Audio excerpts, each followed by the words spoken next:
reka tuzingurure Bibiliya zacu tugihagaze kubwo kubaha Imana data wa twese, umuremyi w'ijuru n'isi, umuremyi w'ibiriho byose. Kubwo kumwubaha dusoma aya majambo dusanga mu butumwa bwiza bwanditswe na Luka muri iki gice cya mbere, aya makuru ya Elizabeth na ya Mariya, igice cya mbere turasoma duhereye ku murongo wa 41 dushikane ku murongo wa 45. Haravuga ngo, maze Elizabeth yumva indamukanyo ya Mariya, umwana arikina mu nda. Elizabeth yuzuzwa mpwemu yera, avuga n'ijwi rirenga ati, mu bagore urahiriwe, n'imbuto yo mu nda yawe irahiriwe. Kandi iryo teka ryo kubona nyina w'umwami wanje aza kundamutsa ndaritewe n'iki? Kuko ijwi ry'indamukanyo yawe ryinjiye mu matwi yanje, umwana ari mu nda akikina muri jewe n'umunezero.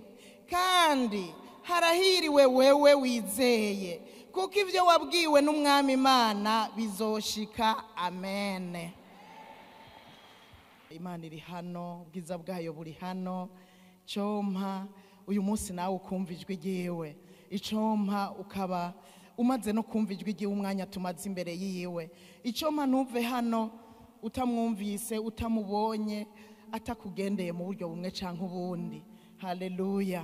Icompa akakugira kakagukiza iyo ngwara umaranye iminsi, agukize mu izina rya Yesu, kuko uko yari arejo n'uyu munsi niko ari. Aracakiza, aracabohora, akugendera gukoreko mu izina rya Yesu. Haleluya. Tuganira ijambo rivuga ngo emera kuba igikoresho mu mugambi w'Imana. Emera kuba igikoresho mu mugambi w'Imana. Yesu ashimwe. Munangamarara reka tuvugane ukuntu ivuka ry'umwana wari we wese ari gitangaza.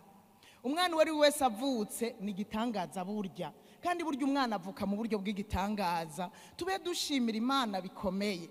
Umwana ukuntu yinjira mu nda ya nyina agakurirayo, ibihimba bikajako, umuvyeyi atazi uko biriko biragenda, amutwaye wenyene ubwiwe atazi uko biriko biragenda, akagera havuka. Ni gitangaza.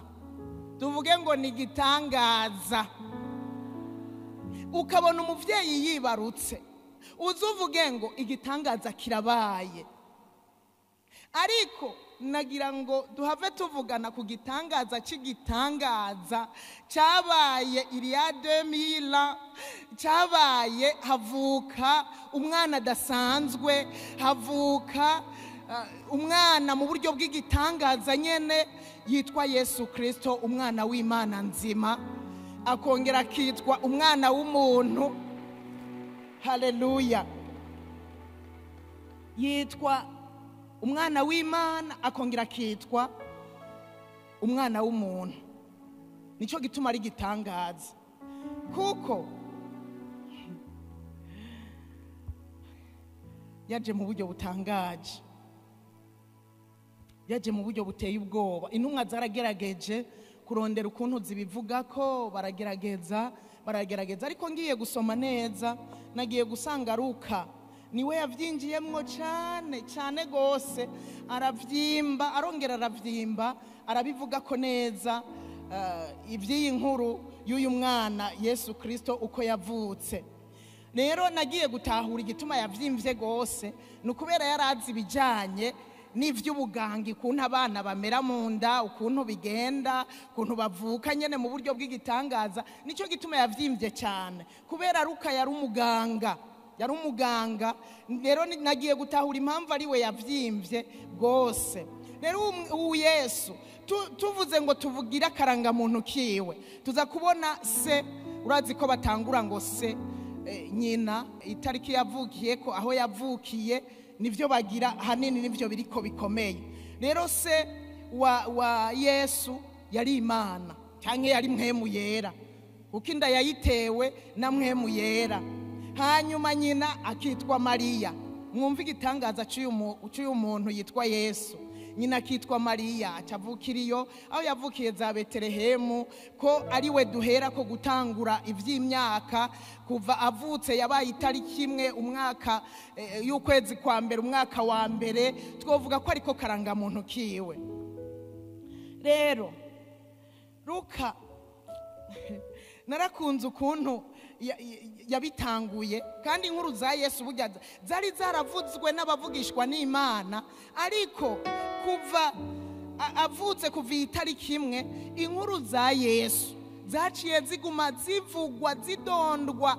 Baramuvuze kuva ya tariki imwe na n'uyu munsi turacyamuvuga, kandi tuzobandanya kumuvuga kuko ari umwana yavutse adasanzwe, yakuze ari udasanzwe, aduga mu ijuru nk'udasanzwe, azogaruka kutujana nk'udasanzwe. Nico gituma tubandanya kumuvuga, hari n'ivyo azobandanya gukora nitwaba kumwe nawe. Haleluya. Luka rero jewe numva ndamushimira cyane kuko yaragize amatohoza yimbitse, hanyuma mugabo yisunze nyene ivyo bamwitangiye imbere, kuko usomye aha mu gice cya mbere umurongo wa mbere arabivuga neza. Rero usomye muri kino gice cya mbere umurongo wa mbere haravuga ukuntu benshi bagerageje kwandika amajambo agendera atonda ibyabaye, ariko uyu Luka rero arandikira Teofile. Usomye nyine aha muri iki kuri umurongo wa gatatu ngo nuko nanje mpejeje gukurikiranya vyose neza, mereye ku vya mbere, nukuvuga ivyo abatwitangiye imbere, mereye ku vya mbere, nabonye ko ari byiza kubikwandikira uko bikurikirana wewe Teofile umwubahwa, kugira ngo umenye neza uko amajambo wigishijwe ari ay'ukuri adakekeranywa. Mu yandi majambo Luka yatubwiye inkuru y'imvaho, ntidukekeranye na gatoya, yatubwiye amakuru yo kwizegwa, ariyo makuru y'imvaho. Yesu ashimwe cyane.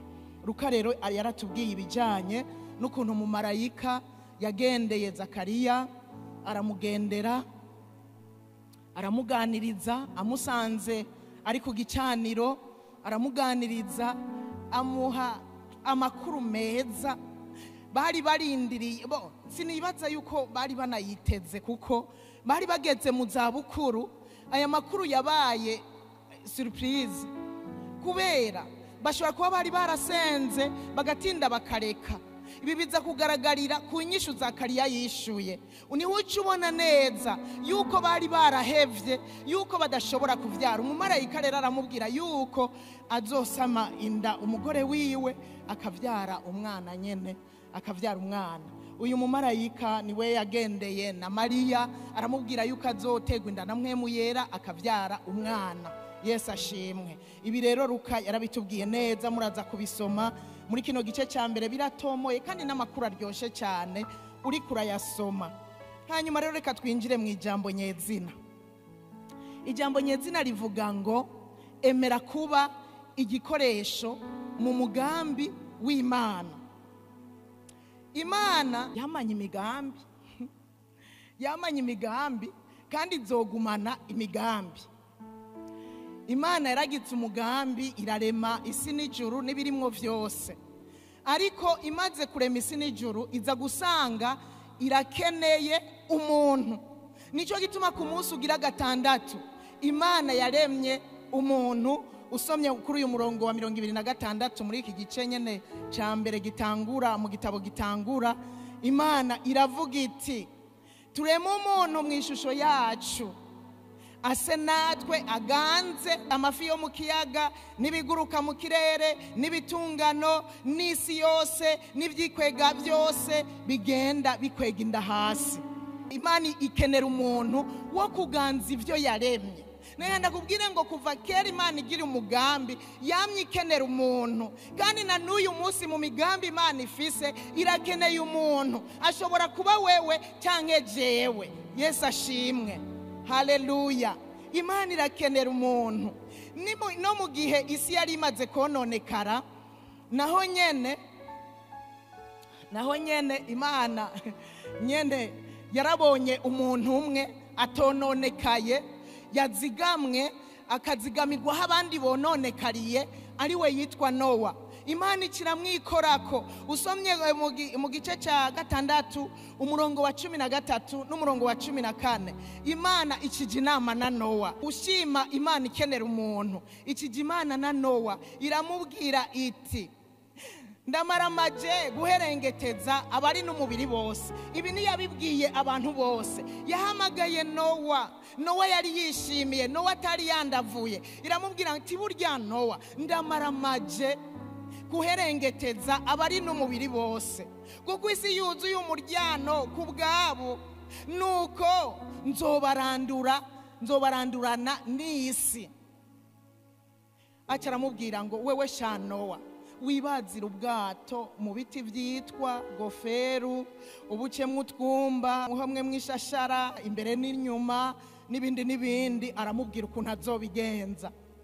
Urumva yarakeneye umuntu. Isi imaze kononekara, yarakeneye umuntu yotuma, umuntu yokwikora ko yokwitiza nk'igikoresho kugira ngo yongere ireme bishasha, yongere ikureho ivyononekaye, izane bishasha.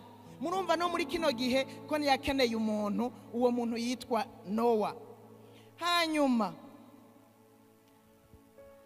no kugira ikure ubwoko bwayo muri Egiputa, naho nyene Imana yakeneye umuntu yitwa Mose.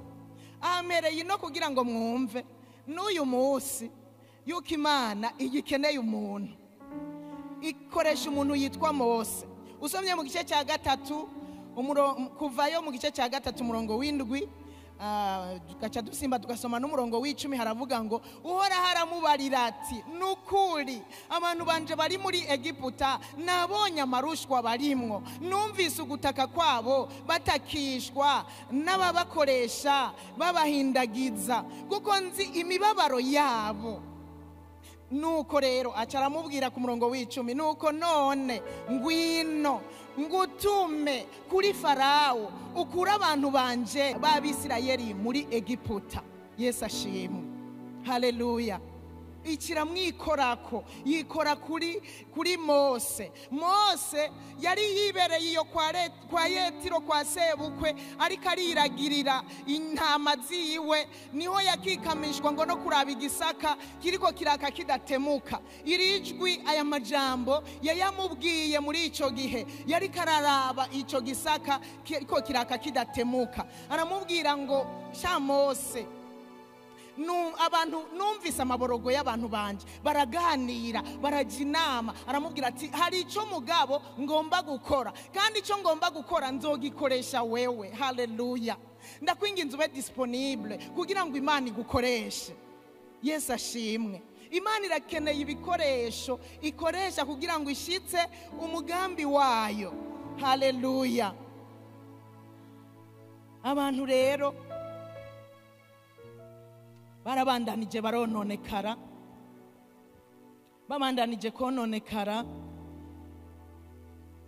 Imana mugabo yari yasezeranye yuko itazokongera kurandura isi, yuko itazokongera guhonya ibiri mu isi ikoresheje umwuzure, nkuko tubisoma muri kino gice c'8 umurongo wa 21. Hamwe Nowa avuye mu bwato, yubatse igicaniro, abonye avuye mu bwato n'ivyo bari kumwe, asanga ata kintu na kimwe gisigaye. Nta kuntu Nowa atari gushima Imana, yubaka igicaniro, atanga kwimaza ivy'amashimwe, kubona ibintu byose byaherengeteye nk'uko Imana yari yabimubwiye, ikabona ko ivy'Imana yavuze yarabishikije, ariko wewe arazigamwa n'abiwe n'ivyo yamubwiye gutwara mu bwato. Aca yubaka igicaniro, agitanga kwibimazi. Amaze kugitanga kwibimazi, umwotsi uraduga, ubu mubabwa umota neza. Imana irahira kwitazosubira kumara isi. Urabisoma ku murongo wa 21, kwitazosubira kumarisha isi umwuzure. Yesu ashimwe. Haleluya. Kwitazosubira kumarisha isi umwuzure, irirahira. Rero kubera yari yirahiye, ikigira umugambi wundi, kubera abantu babandanije kononekara, bagwa bavyuka, birabura. Imana irabura, ibona abantu nyene buzuye ibyaha, bari mu byaha, ariko igira umugambi. Uko biri kose simpeba umwana w'umuntu. Uri uw'agaciro nshuti, uri uw'agaciro mu izina rya Yesu. Imana iravuga ngo sinshobora guheba umwana w'umuntu, igira umugambi wo kuducungura. Yesu ashimwe. Niho rero yikora kuri Mariya kugira ngo dushobore gucungurwa. Haleluya. N'aya majambo twasomye, usomye muri Luka muri gice cya mbere nyene umurongo wa 26 n'uwa 27, mwumve iki kiganiro cyahabaye hamwe na umumarayika be na Mariya. Kandi mu kwezi kwa gatandatu n'umurongo wa 26, mu kwezi kwa gatandatu umumarayika Gaburiyeli atumwa n'Imana mu gisagara cy'i Galilaya cyitwa Nazareti ku nkumi ikowe n'umugabo yitwa Yosefu wo mu nzu ya Dawidi. Izina ry'iyo nkumi yari Mariya. Usomye ku murongo wa 30 haravuga ngo umumarayika aramubwira ati, "Najutinya Mariya, kuko ugiriwe ubuntu n'Imana. Umve, uzosama inda, uvyara umwana w'umuhungu, uzumwite Yesu." Iyo ni inkumi yiturije, iraho itekanye, yumva rero ibona iragendewe, yarigiriwe ubuntu nyene. Ubuntu nyene ni Imana ikurondera. Ni Imana ikurondera, si uyirondera. Ni ibintu uhabwa utabirondeye, nibwo buntu utavyirutseko. Ubuntu bukaza Mariya siwe yarondeye Imana. Mariya siwe yasavye ati burya ndagomba kuba igikoresho c'Imana. Oya, Imana niyo yamugiriye ubuntu, iramutoranya mu bandi bakobwa bose, iramubwira ngo umva uzosama inda, uvyara umwana w'umuhungu, kandi uzumwite Yesu. Mariya abaza umumarayika ku murongo wa 34. Mariya abaza umumarayika ati, "Ivyo bizoba bite ko ntaramenya icitwa umugabo?"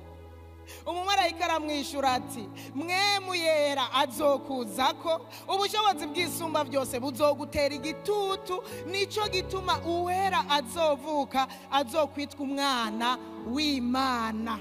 Haleluya. Uwera azovuka azokwitwa umwana w'Imana, ahandi naho tukamwita umwana w'umuntu. Haleluya. Yesu nashimwe. Mariya rero amaze kubisigurirwa uko bizogenda, acahabwa n'amakuru ya Elizabeti. Usomye ku murongo wa 36, uwo mumarayika nyene aramubwira n'amakuru ya Elizabeti, nawe nyene ko afise inda mu butamakazi bwiwe. Biramukangura. Ni burya umugambi wo kuja kuraba Elizabeti Mariya yawugize kubera umumarayika yamubwiye yuko Elizabeti nawe afise inda. Aribwira ati, Elizabeti umukecuru, nawe nyene Elizabeti bari mu ngorane, nawe yasamye inda. Je urumva mbwiwe ko nzosama inda y'umwana w'umuhungu, ndi nkumi atamugabo mfise, kandi nari mfise umufiance. Elizabeti nawe mu myaka agezemwo abwiwe yuko azosama inda, abwiwe umumarayika amubwira yuko afise inda. Mariya aratangara, acagira umugambi wo kuja kuraba uyu Elizabeti. Haleluya. Haleluya.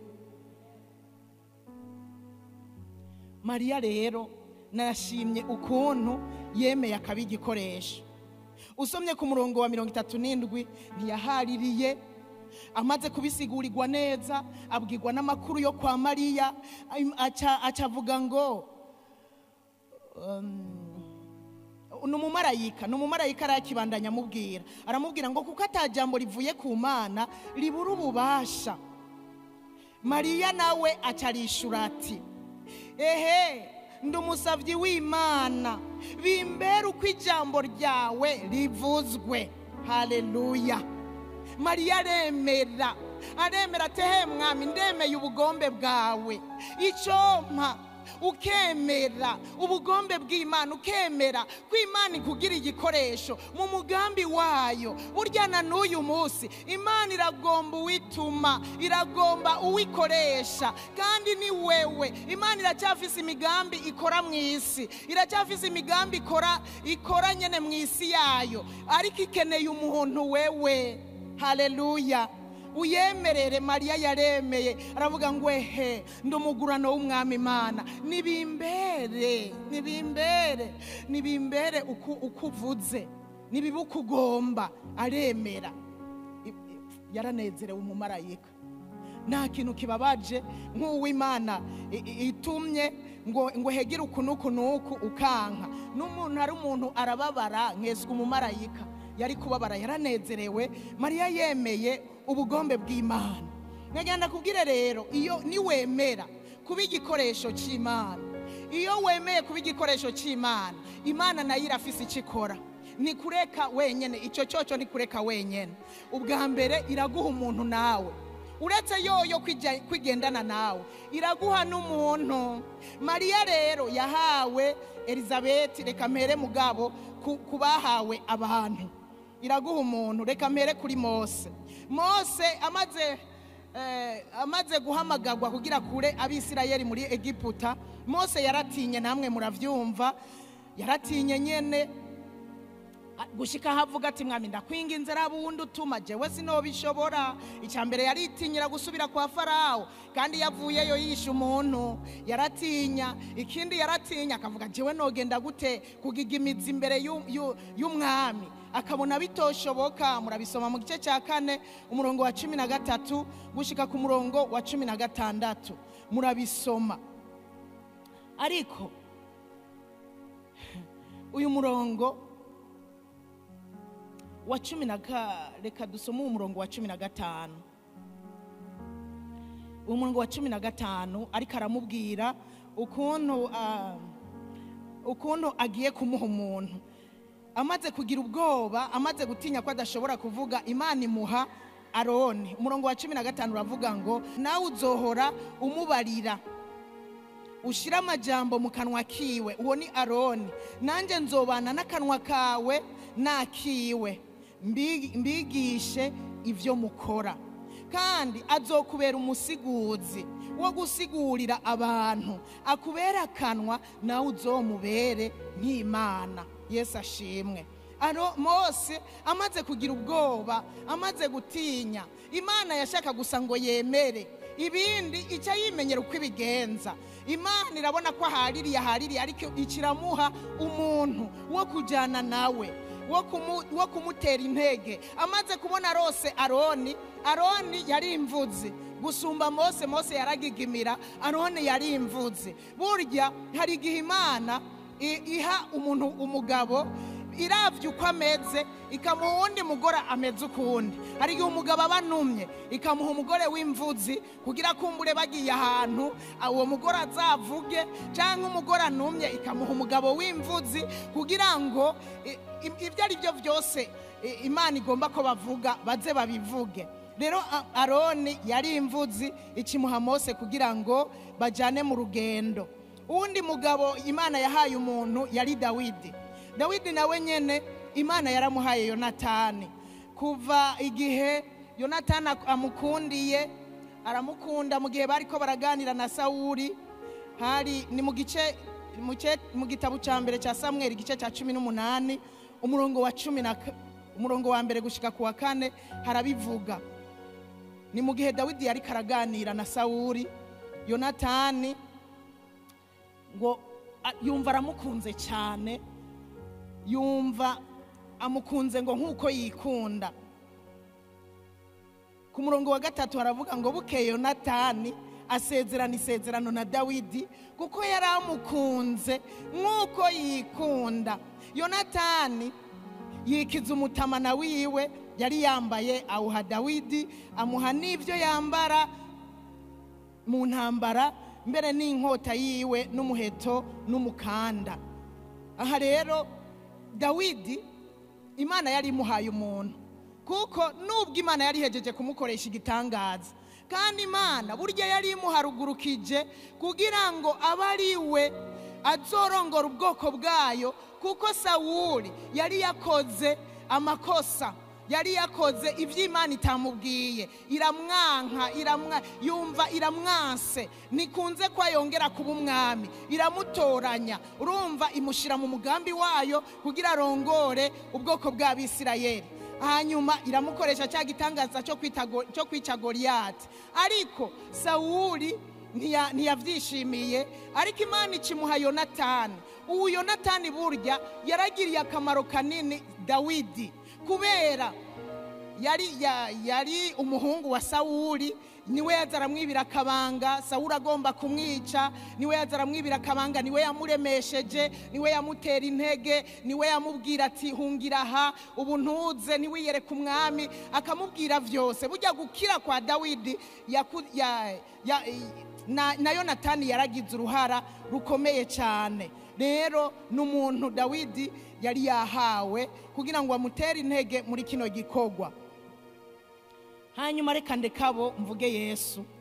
Yesu nawe nyene yarahawe Yohana Umubatizi kugira ngo amutegurire inzira. Turabisoma muri Yesaya 40 umurongo wa 3. Yesaya 40 umurongo wa 3 yari yarabivugishijwe uyu mugabo yitwa Yesaya, aravuga yuko hazoba umuntu w'integuza azoza gutegura inzira y'uwagiraze, inzira y'uwuje gucungura abari mu isi. Aravuga ngo ijwi ry'usemerera mu bugaragwa ati nimutegure inzira y'Uhoraho mu bugaragwa, musendera Imana yacu inzira y'iroro mu bugaragwa. Yesu ashimwe, haleluya. Yesu yarahawe Yohana, araza aramutegurira inzira. Burya Yohana nawe yarakoze igikorwa gikomeye imbere yuko Yesu atangura igikorwa ciwe. Hari ivyo Yohana yakoze, hari ivyo Yohana yakoze mu bafarisayo, abantu bari batanguye imitima ngo yabase igaruka ku bana, abantu baragaruka baratangura kwihana. Yesu aza gukorera aho Yohana yatanguye gutegura inzira. Yesu nashimwe. Nawe nyene rero yarakoze igikorwa kitari gito akora imbere yuko Yesu atangura igikorwa. Reka rero nshike kuri uyu Mariya, ari nayo majambo twasomye. Mariya yahawe Elizabeth. Ikintu cya mbere Elizabeth yaramuhawe, Elizabeth yaramutahuye Mariya. Nababwiye yuko Mariya amaze gufata inzira akagenda kuraba Elizabeth, umumarayika yari yabimubwiye yuko Elizabeth nawe afise inda. Aragenda aramuraba, amaze kuja kumuraba, aya majambo twasomye ku 41. Elizabeth yaramuteye intege cyane biciye muri aya majambo. Aramubwira ngo yumvise ijwi ry'indamukanyo ya Mariya, inda yikina mu nda. Elizabeth yuzuzwa mpwemu yera. Yujujwe mpwemu yera, uyu mpwemu yera niwe yaciye amutahuza ikiri mu nda ya Mariya kidasanzwe. Niwe yabimutahuje, aramuhishurira, kuko ntibyari bibonwa n'amaso y'umubiri, kandi umumarayika ntiyari yabibwiye Mariya bari kumwe. Ariko amaze kuzura mpwemu yera, burya iyo twuzuye mpwemu yera dutahura amabanga, iyo twuzuye mpwemu yera dutahura ibinyegezwa. Acaratahura ibinyegeje mu nda ya Mariya. Umwana ari mu nda ya Mariya ko ari udasanzwe, amutera intege avuga ngo mu bagore urahiriwe, n'imbuto yo mu nda yawe irahiriwe. Urumva, uramukije umuntu avuye hariya n'inkumi yari ifitiye ubwoba, yasamye inda, yari afise umufiance, ariko ashikiriye umumama kumbure yari kumubwira ati byagenze gute, bazogutera amabuye n'akazi kawe ibarari, ariko azayumva indamukanyo iryoshe cyane. Aravuga ati we Mariya urahiriwe, n'imbuto yo mu nda yawe irahiriwe. Mwibaza ko Mariya yaciye amera gute? Yaratewe intege ati kumbe Elizabeth nawe yamenye ko Imana yangendereye, yamenye yuko ntwayinda idasanzwe. Haleluya, haleluya. Yarahishuriwe. Ku murongo wa 43 haravyerekana ko yahishuriwe. Aravuga ngo kandi kikimbereye iki muri Bibiliya ya kera niko havuga iki kimbere ikinyina w'umwami wanje kuza hondi. Muri iyi Bibiliya nshasha numvise umengo kavuga neza kuruta. Kandi iryo teka gutegwa iteka, kandi iryo teka ryo kubona nyina w'umwami wanje aza kundamutsa ndaritewe niki? Haleluya. Aha yari yahishuriwe nyina w'umwami wanje agiye kuvyara umwami, agiye kuvyara Yesu. Haleluya. Agiye kuvyara umwami, arahishurirwa. Aya majambo yose Mariya yumvise byamuteye intege. Kumbe Elizabeth ya wewe arantahuye, yamenye ko ntwaye inda y'umwami w'abami. Haleluya. Amutera intege kandi ku murongo wa 45 aramubwira kandi hahigwa wewe wizeye, kuko ivyo wabwiwe n'umwami Imana bizoshika. Haleluya. Aramutera intege kugira ngo amubwire uko baganiriye n'ujya mu marayika, yuko uko yabivuze byose bizoshika. Mariya yumva aratewe intege, aranezerwa, agubwa neza. Kandi ikindi kigeretse kuri ivyo, Mariya Elizabeth acanezeranwa nawe. Ntiyamututse ngo avuga ati ivyo bintu wakoze, warakoze icyaha, waramenje, bazogutera amabuye. Oya, baca baranezeranwa. Haleluya. Bamaze kunezeranwa bisigura ko atashari yagize. Ntiyamugiriye ishari aho ryari kuva naha. Elizabeth yarazi yuko atwaye muto, yari yamaze guhishurirwa yuko umwana Mariya atwaye azoba mukuru, azoba umwami. Hanyuma Elizabeth nawe yaratwaye integuza, yari yamaze kubitahura, ariko niyagira ishari, aranezeranwa nawe, agubwa neza hamwe nawe. Haleluya. Nituze tugira ishari tubonye uwahezagiwe. Mu bisanzwe Mariya yarahezagiwe nk'uko yabivuze, ntiyamugiriye ishari. Burya umuti wo kugira ishari ni ukunezeranwa na mwene data yahezagiwe. Mwene data yahezagiwe, munezeranwe. Ikinyuranye n'ibyo ni ishari. Ucugira ishari, rero ntitukagira ishari, ariko tunezeranwe n'abanezerewe, tunezeranwe n'abagize umugisha, tunezeranwe n'ab'Imana yagendeye, tunezeranwe n'ab'Imana yatoranije. Haleluya. Ikindi kigira kabiri, umaze kwemera kuba igikoresho mu mugambi w'Imana, ugira ishimwe rishitse. Mariya amaze kwemera kuba igikoresho mu mugambi w'Imana, yagize ishimwe rishitse muri we. N'aya majambo dusoma, ndakwinginze uze kuyasoma uhereye ku murongo wa 46. Haravuga amajambo aryoshye, reka nsome 20 gusa. Aravuga ngo ubugingo bwanje butazira umwami Imana. Urumva aranezerewe, araremeshejwe n'umuntu yahawe n'Imana. Umuntu yahawe n'Imana yanezerewe, yaremye, atagira ishimwe. Rero atagira ishimwe, aravuga ngo ubugingo bwanje butazira umwami Imana. Aho kuja kwinyegeza, aho kuja kwigunga kugira ngo yinyegeza abantu kuko bazomutwenga, kuko bazomutera amabuye, yumva araremye, aravuga ni Imana yabikoze, ndabizi neza izonzitirira, izongwanira. Aje aravuga ngo ubugingo bwanje buhimbaza umwami Imana, umutima wanje unezererewe Imana umukiza wanje, kuko yabonye ubuvavara bw'umugurano wayo. Kandi uhereye none, aka kantu rero, uhereye none abihe byose bazonyita umuhirwe. Haleluya. Ni bwari ubwishime. Nimwave mwibaza ngo bwari ubwishime, ngo yarishimye. Oya, nagira ndababwire yuko yaranezererewe cyane gose, anezerewe ivy'Imana igiye gukorera abari mu isi biciye muri we. Yabaye igikoresho, wari umunezero, bazonyita kuko yari yamaze kubitahura ivy'Imana igiye kumukorera. Ico gitangaza ko atovyara udasanzwe, wari umunezero. Rero ntibwari ubwibone. Yesu ashimwe. Yari karashima ubuntu yagiriwe butangaje. Reka rero tuganire aya majambo make nsozera. Imana niyakwizigira ikagutoranya mu bandi kubw'umugambi wayo, ndakwinginze ntuzutinye canke ngo ukekeranye, kuko uhoraho abo yagiye atoranya bose batwitangiye imbere yagenda babwira ngo ntutinye nzoba ndi kumwe nawe, ntutinye nzoba ndi kumwe nawe. Nawe rero Imana niyagutoranya kugira ngo ikugire igikoresho, ndagusabe ntuzutinye ngo ugire ubwoba. Emera kuba igikoresho mu mugambi w'Imana. Nagira ndakubwire ngo niwemera bizokubera umugisha, uzoba umunyehigwe. Niwemerera Imana ikagukoresha ivyigomba, ukaba umuntu atoranijwe kuba igikoresho mu mugambi w'Imana. Haleluya. Niyagutoranya akarorero nk'umuvugabutumwa, erega uzoba ubaye igikoresho mu mugambi w'Imana, kuko umugambi w'Imana igomba ko abantu bose bakizwa, kandi ntibashobora gukizwa batumvise ubutumwa bwiza. Emera, hanyuma bigusaba kuruha, bigusaba kurara amaso, bigusaba kunyotegwa cyangwa gusonza, emera.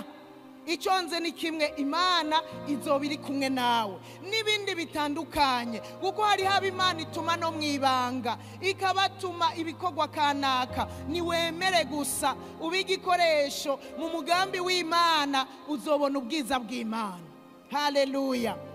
Imana ibwira Yakobo biciye mu bavugishwa n'Imana Yesaya mu gice cya 43 uhereye ku murongo wa mbere ushika ku murongo wa 5. Imana iratera intege Yakobo, aribo b'Isirayeli, kuko niwe Isirayeli Yakobo. Iramubwira ngo ariko none uku niko Uhoraho agize, uwakuremye yewe Yakobo kandi akakubumba yewe Isirayeli, ati ntutinye kuko nagucunguye, naguhamagaye izina uri uwanje. Haleluya. Imana igutoranije iguhamagara mu izina, hanyuma ukaba uwayo. Ariko aramuremesha rero, ntutinye kuko nagucunguye, naguhamagaye mu izina uri uwanje jewe. Niwaca mu mazi nzoba ndi kumwe nawe, no mu nzuzi ntizizokurengera. Niwaca no mu muriro ntuzosha, kandi n'urubeya ntiruzokubabura, kuko jewe Uhoraho Imana yawe, ewe Uwera wa Isirayeli, umukiza wawe, nagutangiye Egiputa. Kuko jewe ndi Uhoraho Imana yawe, Uwera wa Isirayeli, umukiza wawe, nagutangiye Egiputa kw'incungu, Etiyopiya na Seba nahahevye ku bwawe. Kuko wabaye uw'igiciro mu nyonga zanje, n'umwubahwa nanje nkagukunda, nico gitumye nzoheba abantu ku bwawe n'amahanga kubw'ubugingo bwawe. Ntutinye kuko ndi kumwe nawe, n'ibindi n'ibindi. Yesu ashimwe. Aya masezerano yabwiwe Yakobo, ariwe Isirayeli, umwana w'Imana nzima, aribo b'Isirayeli, ubwoko bw'Imana nzima. Niyo yawe uno munsi, niyo akubwira. Burya Imana nukuri yatanze umwana wayo w'ikinege kuko yagukunze, kuko yakumenye izina, kuko yaguhamagaye akagukura muri vya bindi. Aragukunda, aravuga yemera kudapfa rubi, aragukunda. Yahevye, aha yabwira Yakobo ngo nahevye Seba, nahevye Etiyopiya, nahevye ibiki ku bwawe. Twebwe yahevye umwana wayo w'ikinege, yakunda, iramutanga kugira ngo dushobore gukira. Uyu munsi ni twebwe, niyaguhamagara niwanke, azoba ari kumwe nawe kugira ngo umubere igikoresho. Kandi ntutinye, aragukunda kuko yatanze umwana wayo ku bwawe. Mu izina rya Yesu Kristo, ntutinye, ntutinye, ntutinye, ntutinye. Yemeye kumutanga kubera wewe uri uw'agaciro, uri uw'agaciro mu nyonga zayo, uri uw'agaciro mu bwami bw'Imana. N'abamarayika baturabye barabona ngo abo bantu bari mu isi ni ab'agaciro. Rero ntutinye, niyagutuma azoba ari kumwe nawe. Niwagenda ugashika mu mazi, fatira isezerano rya Isirayeli urigire gwawe. Niwaca no mu mazi, inzuzi ntizizokurengera. Uwatanze Yesu ku bwawe azobura kugusanga muri ayo mazi ngo akurokore. Niwaca no mu muriro, umuriro ntuzokubabura, imbeya ntizizokubabura. Ntutinye, emera ugende. ntugire ubwoba, kuko hari igihe Imana ihagurutse umuntu by'ukuri akagira ubwoba agatinya. Abatwitangiye imbere baratinye rwose da. Usomye mu Itanguriro, Nowa ntiyatinye, wewe yaremeye ngo acakora nk'uko Imana yamubariye. Uwa mbere ni Nowa, Imana yahagurukije, wewe ntiyatinye. Be na Mariya nibo bantu natoye babiri Imana yabwiye umugambi igiye gukora, ntibatinya. Usomye 6:22 Nowa yaciye avuga ngo, Bibiliya iravuga ngo nuko Nowa bigenza atyo, uko Imana yamubariye kose niko yabikoze. Bisigura ngo yari yemeye, aremera, arabaza ubwato, aremera, araruha, aremera, aratwengwa, aremera, mugabo aremera iby'Imana yamusavye gukora. Mose yaratinye, wewe yaratinye kweri. Ku murongo wa 11 havuga ngo eka mbega ubona ndi iki guhagarara imbere ya Farawo. Aratinya.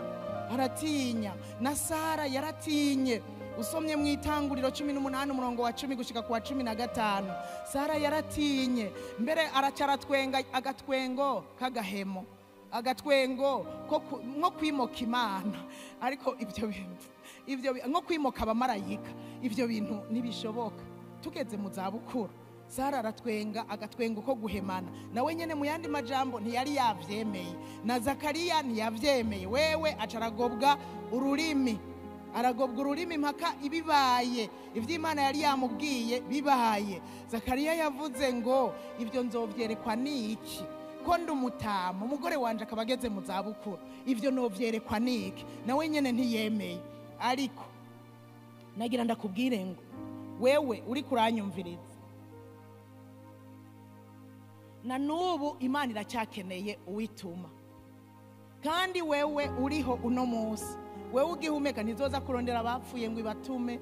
Oya, buryo wongewe iminsi yo kubaho kugira ngo Imana igukoreshe mu mugambi wayo. Emera, hariho abandi babivuyemwo baja kure, bumva batinya nuko Imana ibakoresha. Uhunga, ureka, Imana yaravuze bizoba mu izina rya Yesu, bitebe bitebuke. Hariho abantu ngaho Imana yabwiye kwizobakoresha, bumva umenga ibyo bintu ntibishoboka. Jewe no bapastori gute, jewe noja kuvuga ubutumwa hariya gute, jewe nokora ibi bintu gute, noza ndagenda mpanurira abantu gute. Hariho abantu Imana yabwiye Iliade zane, Imana yabwiye kumbure iherutse no kubwira, babona umengo ibi bintu ntibishoboka, mbere bagerageza no gukwepa, bagerageza no kwiyumvisha kw'ivyo bintu bitazobaho, mbere bitonashoboka. Ariko nagira ndakubwire ngo Imana yavuze niyo kwizigirwa, izobikora. Nta kinanira Imana. Nzozereye mvuga ngo nta kinanira Imana. Kandi naho wohunga, aho uzohungira izogusangaho. Icyo nzi ni kimwe, ntiyemera yuko ivyo yavuze bigenda hovyo. Ukwepe ngo uriko urakwepa igikorwa yakubwiye gukora, uzokwepa izogukuza y'inkoni, izomenya uko ibigenza iyo nkoni izogukuzayo ntaryo nzi. Mugabe icyo nzi ni kimwe, yarakuvuze ko ikintu izobicisha mu nzira igoye. Wanse ibicisha mu nzira igoye, mugabe ikakuzana ikagushira muri vya bindi, kuko iba yarakwizeye kugira ube igikoresho cyayo. Emera rero mutarinze kunigana. Emera itarinze kuzana inkoni. Emera vuga uti ndi umugurano wawe Mwami, nkoresha uko ugomba. Hanyuma uce wicara utuze. Imana nagira ndakubwire ngo izorondera uko ibigenza, kandi ntugire ubwoba. Izorondera uko ibigenza, atari wewe ndazi. Kumbura utinya ngo womenga uzovyijanyemwo, ngo womenga oya. Wewe mera gusa ati ndi umugurano wawe, igihe gikwiye kigeze uzobishitseko. Umwami Yesu abahezagire. Nta kinanira Imana, naho bizoza umengo biragoye. Wibukira ijambo ko atakinanira Imana. Nta kinanira Imana, kandi nibura uko igenza pe, nibura inzira ibicishamwo igashitsa ivyo yavuze. Icyo nzi nuko yaragenye kugukoresha ikintu. Ingorane rero turanezerwa nuko abantu baduhanurira ngo burya rero wewe ngo uzoba umukuru w'igihugu, tukaryoherwa ko baduhanurira ivyo mugabo baguhanuriye ibijyanye n'ibikorwa by'Imana ukamengo ibyo bintu ntibinashoboka. Mugabo k'umukuru w'igihugu uravuga ngo ko wabivuze uzobishitsa, ukumva uranezerewe, ukumva urabirindiriye. Oya n'ibyo bindi naho mengo biragoye, izobishitsa, izobikora izobikora. Wewe gusa ntugabe ngo irinde gushiramwe inguvu, ntugabe ngo irinde kubicisha mu nzira zigoye. Oya ntiwanke, emera ubwo bugombe bw'Imana.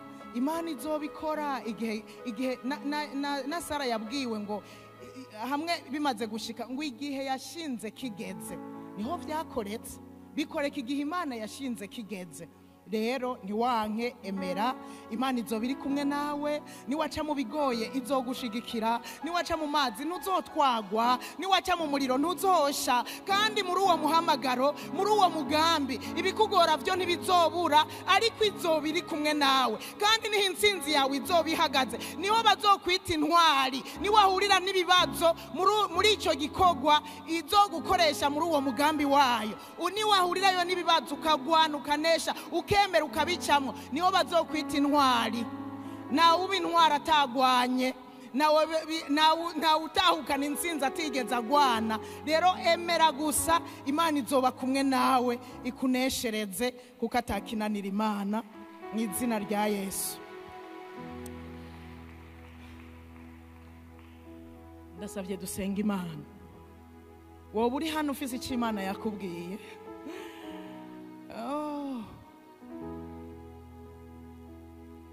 izogukoresha. Reka gutevya, reka kubitevya. Burya kwanga kwawe kurabitevya gusa, ariko bizoshika igihe Imana yashinze kigeze. Ariko uko kubitevya ni hamwe uhava usanga uhagurutse nyene iguhagurukije mu bushobozi bwayo, kumbure birinze guca mu bibazo.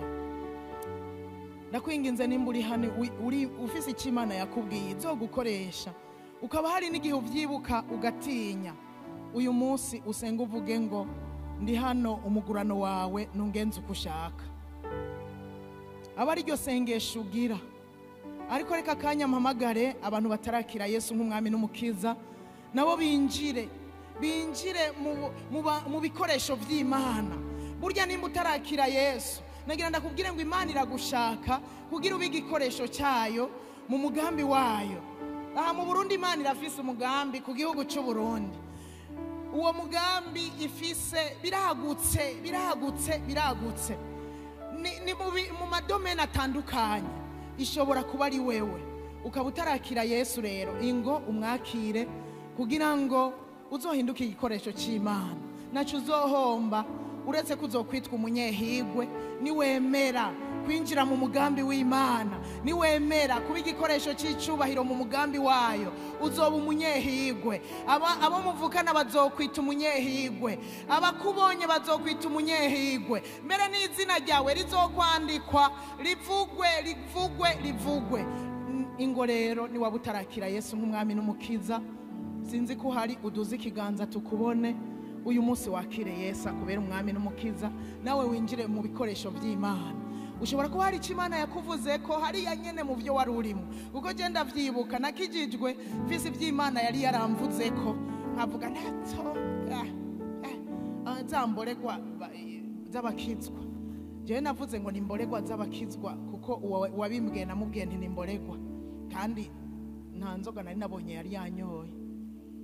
Yari yarambwiye, hari ibyo yari yarambwiye kiriya gihe kera, ndabirojeta, ariko uyu munsi byarabaye. Nawe ushobora kuba yarakubwiye muri ibyo urimwo utarakira Yesu nk'umwami n'umukiza. Nagira ndakubwire ingo kuneza, kuko jewe byaciye ahagumye kugira ntinde nze ndamwegere hanyuma abone kunyinjiza muri uwo mugambi wiwe. Ingo rero kwa Yesu akugirire neza, umwiyakirire, hanyuma uhinduke igikoresho ciwe c'icubahiro. Abaririmbyi bariko baraza, ukaba uhari uhaguruke aho uri mu mutekano ntangere kugira ngo wakire Yesu. Uno munsi mwiza ku bwawe, aragukunda, nicyo gituma agomba kuba igikoresho. Aragukunda, Imana iragukunda pe, yatanze Yesu umwana w'ikinege ku bwawe kugira ngo umubere igikoresho, agukoreshe, agutume nawe uca ugenda. Rero ntiwanke, ingo aragukunda, ingo agufitiye umugambi mwiza, ingo umuhe ubuzima bwawe. Imana iguhe umugisha mwinshi cyane, Imana iguhezagire nawe uje. Amashi menshi. Yesu abahezagire cyane, abagirire neza. Nimukomere amashi ibi bikoresho by'Imana, ibi bikoresho mu mugambi w'Imana. Imana igiye kubakoresha ibidasanzwe, bya bindi kumbure bigeze kukuvuga ko. Rero uruguruye imiryango kugira ngo bishike, uruguruye imiryango kugira ngo uzobikoreshwe. Amashi menshi, amashi menshi. Ibikoresho biragwiriye, amashi menshi. Ibikoresho mu mugambi w'Imana, ibikoresho mu mugambi w'Imana. Uhora habaho umugisha, nawe ukivyiyumvira. Turakurindiriye by'ukuri, turakurindiriye.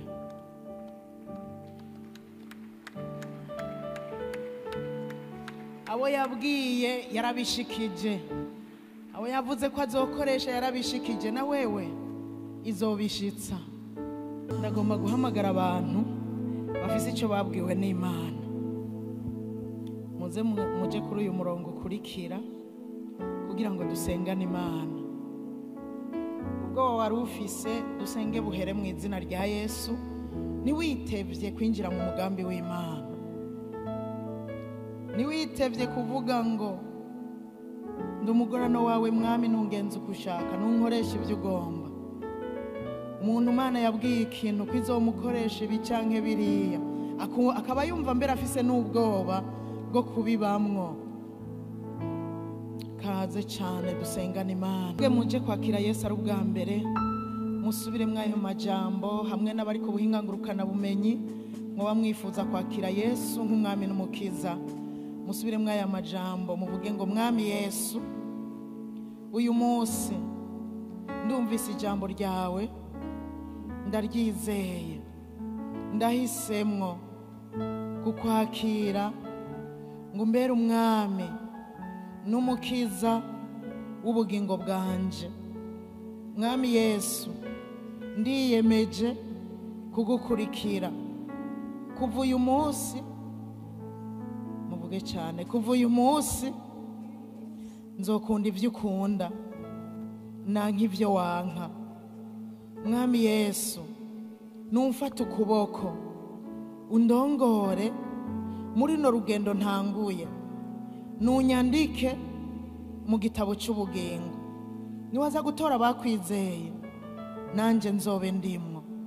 Urakoze Mwami Yesu, urakoze. Ndagushimiye kugiye kundongora muri no rugendo nkazorangiza amahoro. Urakoze. Dukoma amashi menshi dushima Imana ku bw'aba bantu.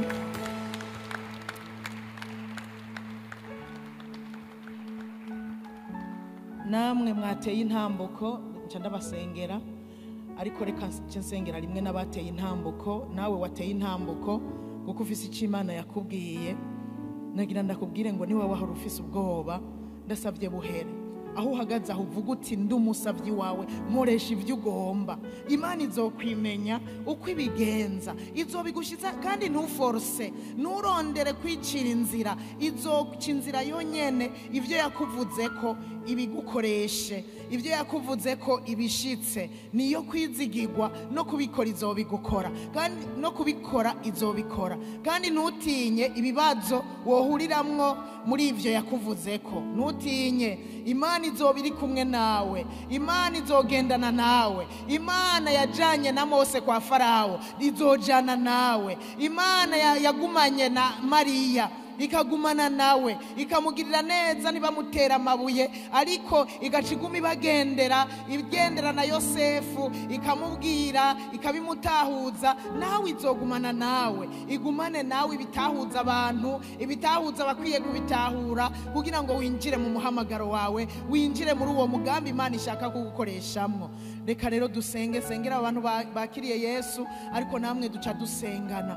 Data, mu izina rya Yesu, aba bantu bahejeje kukwakira nk'umwami n'umukiza, ndabashize mu biganza vyawe. Bagirire neza Mwami, reka Mwemu Yera uganze imitima yabo, kuva uyu munsi ubarongore, ivyamwa vya Mwemu Yera bitangure kugaragara muri bo. Mu izina rya Yesu ndugaje amajwi y'abadayimoni yobabuza kubandanya urugendo, amajwi y'ibicantege, mu izina rya Yesu, aho yoturuka mu bagenzi, mu nshuti, mu babanyi, kubw'ivyo binjiyemwo, ndayugaje mu izina rya Yesu. Bagirire neza, ubashoboze, bagirire neza, ikiganza cawe kibane nabo. Mu izina rya Yesu bafata ukuboko, ubarongore, baze barangize neza. Mana, inyota y'ivyawe ibe muri bo, inyota yo kuba mu nzu y'Imana, inyota yo gusenga, inyota y'ijambo ryawe ibe muri bo, igwiriye cyane mu izina rya Yesu. Mwami mwiza, ubakuze mu buryo bw'imwemu, nabo nibamara gukura baze barera abandi,